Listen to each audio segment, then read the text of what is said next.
আসসালামু আলাইকুম নবম দশম শ্রেণীর শিক্ষার্থীবৃন্দ। আজকে খুবই গুরুত্বপূর্ণ একটি টপিক নিয়ে আলোচনা করব। টপিকটি হচ্ছে শব্দের প্রতিধ্বনি। আমাদের সপ্তম অধ্যায় অর্থাৎ শব্দ ও তরঙ্গ অধ্যায়ের একটি সমস্যা। এখান থেকে গাণিতিক সমস্যা তোমরা বোর্ড পরীক্ষায় দেখবে আশা করি। এখানে সমস্যাগুলো অনেকেই করতে কনফিউজড হয়ে যাও। আমরা খুবই সহজভাবে এটি তোমাদের কাছে উপস্থাপন করব। তো প্রতিধ্বনিটা কি এটা তোমাকে প্রথমে বুঝতে হবে। তো আমরা চিত্রে এখানে লক্ষ্য করি একজন লোক মাইকে কথা বলছে। খেয়াল করো তার সামনে একটি দেয়াল। তো সে যখন কথা বলবে কি ঘটনা ঘটবে এখানে, তার শব্দটি দেয়ালে গিয়ে লাগবে এবং দেয়াল থেকে শব্দটি আবার তার কানে প্রতিফলিত হবে। তো এই প্রতিফলিত শব্দ যদি 0.1 সেকেন্ড পরে এই ব্যক্তি শুনতে পায়, অর্থাৎ 0.1 সেকেন্ড পরে এই শব্দটি যদি সে আবার শুনতে পায়, তখন তার কাছে এই শব্দটি দ্বিতীয় শব্দ বলে মনে হবে। অর্থাৎ সে ওই পূর্বের শব্দের প্রতিধ্বনি শুনতে পাবে। অর্থাৎ যে কোনো মানুষ একটা কথা বলল, তার সামনে একটা বাধা আছে, তার শব্দ ওই বাধা থেকে প্রতিফলিত হয়ে যদি তার কানে ফিরে আসে, সেটি যদি 0.1 সেকেন্ড পরে তার কানে ফিরে আসে, তখন সেই ব্যক্তি প্রতিধ্বনি শুনতে পাবে। তাহলে আমরা একটা জিনিস এখান থেকে বুঝলাম যে প্রতিধ্বনি শোনার ন্যূনতম সময় হচ্ছে 0.1 সেকেন্ড। তো প্রতিধ্বনি সংক্রান্ত অনেক গাণিতিক সমস্যা তোমরা হয়তোবা সমাধান করার চেষ্টা করছো, সামনে হয়তোবা করবা। এই সকল সমস্যাগুলো আমি তোমাদের মাত্র 3টি নিয়মের মধ্যে আবদ্ধ করে দেব। এই 3টি নিয়ম যদি তোমরা খুব ভালোভাবে বুঝতে পারো, তাহলে কোনো গাণিতিক সমস্যায় তোমাদের কাছে আর সমস্যা মনে হবে না। তোমরা খুব ভালোভাবে সমস্যাগুলো সমাধান করতে পারবে।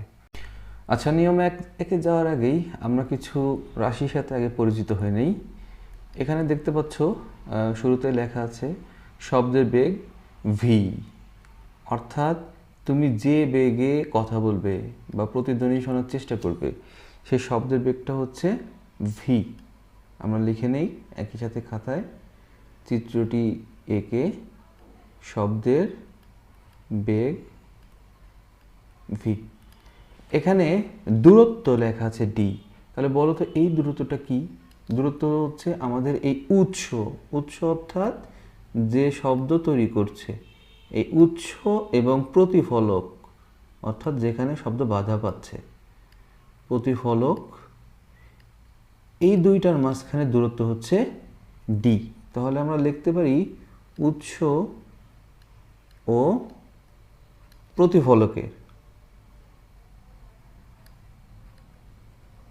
প্রতিফলকের দূরত্ব ডি।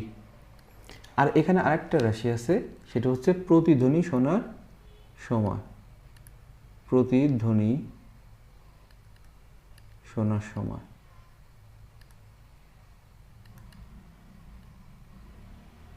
সেটি হচ্ছে স্মল টি। তাহলে তোমরা অলরেডি বুঝে ফেলেছ এইখানে এইটাই হচ্ছে আমাদের সবথেকে ইম্পর্টেন্ট জিনিস, অর্থাৎ প্রতিধ্বনি শোনার সময়। এই সময়টা যদি তুমি 0.1 থেকে বেশি পাও ম্যাথ করে, তাহলে কোনো ব্যক্তি প্রতিধ্বনি শুনতে পাবে। আর যদি কম পাও ম্যাথমেটিক্যাল ক্যালকুলেশন করে, তাহলে সেই ব্যক্তি প্রতিধ্বনি শুনতে পাবে না। তাহলে চলো আমরা 1 নম্বর নিয়মে চলে যাই। তাহলে আমাদের 1 নম্বর নিয়ম, আমি যে ক্রাইটেরিয়াটা দিয়েছি তোমাদেরকে ভালো করে খেয়াল করো। আমি নিয়ম 1 বলছি, উৎস এবং শ্রোতা একই। এই কথাটি ভালো করে বুঝে নাও আগে। উৎস এবং শ্রোতা একই মানে যে কথা বলবে সেই প্রতিধ্বনি শোনার চেষ্টা করবে।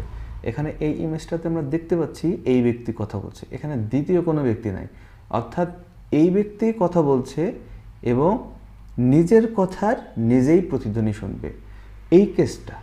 এবং সে কি আছে, সে এখানে একদম স্থির অবস্থায় আছে, অর্থাৎ সে সামনেও যাচ্ছে না পিছনেও যাচ্ছে না। এই দুইটা কন্ডিশন যদি তোমরা কোনো ম্যাথে দেখতে পাও, তাহলে আমরা প্রথম কন্ডিশন কি বললাম, উৎস এবং শ্রোতা কি হতে হবে? একই। যদি এরকম কন্ডিশন হয়, উৎস এবং শ্রোতা একই হয় এবং সেই ব্যক্তিটি যদি স্থির হয়, তাহলে আমরা নিয়ম 1 অ্যাপ্লাই করতে পারবো। তাহলে নিয়ম 1টা কি সেটা আমরা ভালো করে দেখি, বা নিয়ম 1-এর সূত্রটি কেমন আসতে পারে। তো তোমরা আগেই দেখে ফেলেছো আমাদের শব্দের বেগ হচ্ছে ভি আর দূরত্ব হচ্ছে এখানে ডি। তাহলে এখানে খেয়াল করো, আমাদের শব্দের বেগ হলো এখানে ভি আর দূরত্ব বলতে এখানে বোঝাচ্ছে উৎস এবং প্রতিফলকের দূরত্ব ডি। খেয়াল করো, একজন ব্যক্তি যখন প্রতিধ্বনি শুনতে চাইবে, এই শব্দটা প্রথমে তার মুখ থেকে বের হয়ে আস্তে আস্তে গিয়ে দেয়ালে লাগবে এবং সেই দেয়াল থেকে ব্যাক করবে। অর্থাৎ প্রথমে ডি দূরত্ব যাবে, পরে আবার ডি দূরত্ব ব্যাক করবে। তাহলে এখানে আমরা দূরত্বটাকে ডি লিখলে হবে না। যদি ভালো করে খেয়াল করো, তাহলে এখানে আমরা দূরত্ব লিখব ডি প্লাস ডি, অর্থাৎ 2D। তাহলে 2D কিভাবে কেন লিখলাম আবার ভালো করে বুঝে নাও। আমরা যখন কথা বলবো, আমরা প্রতিফলকের সামনে দাঁড়িয়ে আছি। এটি হচ্ছে আমাদের উৎস, এটি হচ্ছে প্রতিফলক। উৎস এবং প্রতিফলকের দূরত্ব আমরা জানি ডি। তাহলে তুমি যখন প্রতিধ্বনি শোনার চেষ্টা করবে, তোমার শব্দটি প্রথমে উৎস থেকে বের হয়ে প্রতিফলকে গিয়ে লাগবে, অর্থাৎ প্রথমে ডি দূরত্ব অতিক্রম করবে, আবার প্রতিফলক থেকে উৎসের কানে পৌঁছাবে। উৎস যেহেতু স্থির, ব্যাক করার সময় আবার ডি দূরত্ব অতিক্রম করবে। তাহলে মোট দূরত্ব হবে 2D। আর এখানে আমাদের সময়, অর্থাৎ আমরা জানি প্রতিধ্বনি শোনার সময়, প্রতিধ্বনি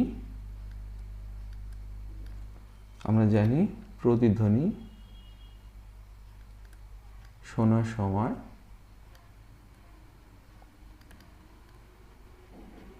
সময় হচ্ছে টি। তাহলে শব্দ যেহেতু সমবেগে যাচ্ছে, আমরা সমবেগের সূত্রটি এখানে অ্যাপ্লাই করতে পারবো। সমবেগের সূত্র এখানে কি আমরা জানি? দূরত্ব বেগ গুণ সময়। অর্থাৎ এখানে তোমার দূরত্ব কি? এখানে আমরা দেখতে পাচ্ছি আমাদের দূরত্ব হচ্ছে এখানে 2D, আর বেগ হচ্ছে v, সময় t। তাহলে তোমার প্রথম যে নিয়ম, সেই নিয়মের থেকে আমরা একটি সূত্র পেলাম। সূত্রটা কি? 2D = vt। তাহলে সূত্রের পরিচয়টা আবার আমরা একটু রিভাইজ করে নেই। এখানে ডিটা কি? ডিটা হচ্ছে উৎস এবং প্রতিফলকের দূরত্ব। ভি কি? শব্দের বেগ, যেটা তোমার পরীক্ষার খাতায় দেওয়া থাকবে অথবা বের করে নেওয়া যাবে। এবং টি হচ্ছে প্রতিধ্বনি শোনার সময়। এবং মোস্ট ইম্পর্টেন্টলি, এখান থেকে তুমি যে টিটা পাবে, সেই টিটা যদি 0.1 সেকেন্ডের বেশি হয়, তাহলে প্রতিধ্বনি শুনতে পাবে, না হলে প্রতিধ্বনি শুনতে পাবে না। তাহলে চলো আমরা এই সূত্র রিলেটেড একটা গাণিতিক সমস্যা সমাধান করার চেষ্টা করি। ওকে, তাহলে চলো আমরা নিয়ম 1-এর মতো করে একটি গাণিতিক সমস্যা সমাধান করি। তো এই গাণিতিক সমস্যাটি একটি বোর্ড পরীক্ষারই সমস্যা। এটি এসেছিল ময়মনসিংহ বোর্ড 2023। তো এই সমস্যাটি ভালো করে লক্ষ্য করো। প্রথমে বলা হয়েছে, টুটুল একটি পাহাড় থেকে 17 মিটার দূরে দাঁড়িয়ে শব্দ করেও কোনো প্রতিধ্বনি শুনতে পেল না। আচ্ছা, ঠিক আছে, দেখি আমরা টুটুলের অবস্থান কোথায় আছে। ধরি এটা টুটুল, সে একটি পাহাড়, ধরি এটা পাহাড়। পাহাড় থেকে কত মিটার সামনে দাঁড়িয়ে? 17 মিটার। 17 মিটার সামনে দাঁড়িয়ে শব্দ করলো, কিন্তু প্রতিধ্বনি শুনতে পেল না। কিন্তু সে এইখান থেকে আরেকটু পিছিয়ে গিয়ে যদি শব্দ করে, সেই কথাটা এখানে বলা হচ্ছে, সে আরেকটু পিছনে গিয়ে সে শব্দ করলে প্রতিধ্বনি শুনতে পায়। ঠিক আছে, তো ওই স্থানে শব্দের বেগ ছিল 350 মিটার পার সেকেন্ড। তাহলে এখানে শব্দের বেগ কত? শব্দের বেগ v = 350 মিটার পার সেকেন্ড। আর এখানে দেওয়া আছে কম্পাঙ্ক 1400 হার্টজ, যদিও আমাদের কম্পাঙ্ক এখানে কাজে লাগবে না। তাহলে আমাদের এখানে দূরত্বটা কত? তোমরা অলরেডি বুঝে ফেলেছ। আমাদের এখানে দূরত্বটা হচ্ছে উৎস ও প্রতিফলকের দূরত্ব, ডি কত? ডি এখানে হচ্ছে 17 মিটার। তো আমরা এখন যদি এই ম্যাথটা সমাধান করার চেষ্টা করি, ভালো করে দেখো এই ঘ নাম্বার। এই ম্যাথ আমাদের এখানে চেয়েছে কি? আসলে বলছে প্রথম অবস্থানে, অর্থাৎ এইখানে টুটুলের পক্ষে প্রতিধ্বনি না শোনার কারণ কি? তাহলে তোমরা অলরেডি বুঝতে পেরেছ না শোনার কারণ কি। না শোনার কারণ কি? কারণ শব্দটি 0.1 সেকেন্ডের কম সময়ে প্রতিফলিত হয়েছে। এটি যদি এর থেকে বেশি সময় লাগতো তাহলে অবশ্যই টুটুল প্রতিধ্বনি শুনতে পেত। তাহলে আমরা দেখার চেষ্টা করি ম্যাথমেটিক্যালি যে আসলেই কি 0.1 সেকেন্ডের কম সময় এসেছে কি না। কারণ এখানে তোমাকে গাণিতিক বিশ্লেষণ করতে হবে। তো গাণিতিক বিশ্লেষণে আমাদের যেহেতু এটা প্রথম নিয়মের ক্রাইটেরিয়াটা মেনটেন করছে, আমরা প্রথম নিয়মের সূত্রটা কী ছিল সেই সূত্রটা লিখে ফেলি। আমরা জানি এই ক্ষেত্রে কি লিখতে পারি আমরা? প্রথম নিয়ম 2D = VT। ভালো করে খেয়াল করো, এখানে আমাদের সব মানে দেওয়া আছে। তাহলে এখানে T = কি হবে? ইকুয়েশন যদি আমরা এক্সচেঞ্জ করি 2D/V, মানগুলো বসিয়ে ফেলো। 2D কত? 17 এবং V কত? 350। তাহলে তোমরা এটি ক্যালকুলেটরে ক্যালকুলেশন করে ফেলো, দেখো মানটি কত আসে। আমার মনে হয় মানটি এমন আসবে 0.0971 এত সেকেন্ড। যাই হোক, এই মানটি 0971ই আসুক আর 0.0999ই আসুক, সেটি কত? 0.1 সেকেন্ডের থেকে এই মানটি আমাদের কম। যেহেতু এটি 0.1 সেকেন্ডের থেকে কম, তাই টুটুল এখানে প্রতিধ্বনি শুনতে পাবে না। তাহলে এই কথাটি আমরা সুন্দর করে এখানে লিখে দেব, যেহেতু এবং সুন্দর করে, কারণ এই কথাটি লেখার জন্য তুমি 1টি মার্ক পাবে, তা না হলে তুমি 4-এর মধ্যে 3 পাবে। এটা আমরা সুন্দর করে লিখে দিব,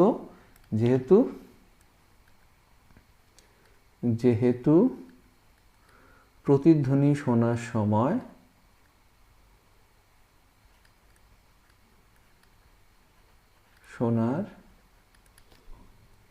সময়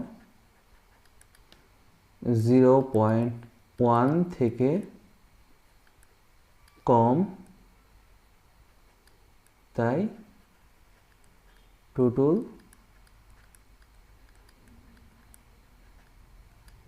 প্রতিধ্বনি শুনতে পাবে না।